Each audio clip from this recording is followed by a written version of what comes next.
महबूब फरमाते हैं क़यामत के दिन अल्लाह तबारक व तआला एक गुनाहगार के बारे में जन्नत का फैसला फरमा देगा। वो गुनाहगार ना रब के कर्म पर रो पड़ेगा और हाथ बांध के अर्ज करेगा, मौला मैं तो जानता हूँ मैं क्या हूँ, ऐसी कौन सी मेरी नेकी थी कि तूने मुझे बख्श दिया। तो मेरे महबूब पाक अलैहिस्सलाम फरमाने लगे, रब करीम उससे फरमाएगा, एक दिन रात को ना तू अपनी गली से गुजर रहा था, गली से गुजरते हुए तेरे पैर से एक रोड़ा टकराया था, तूने वो रोड़ा उठा के फेंक दिया था।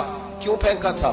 तो नेकी चूंकि उसकी नजर में मामूली थी तो वो भूल चुका था। कहेगा या अल्लाह वो वाला रोड़ा, मालिक करीम वो तो मैंने इसलिए उठाया था कि मेरे मोहल्ले में बूढ़े भी रहते हैं, बीमार भी रहते हैं, बच्चे भी रहते हैं, कमजोर भी रहते हैं, इसलिए उठाया था किसी को ठोकर न लग जाए। रब करीम ने फरमाया तू रात के अंधेरों में रोड़े उठा उठा के मेरे बंदों का ख्याल रखे तो मैं आज कयामत के दिन तेरा ख्याल ना रखूं। फरमाया उस एक रोड़े के उठाने की बरकत से मैंने तेरे लिए जन्नत का फैसला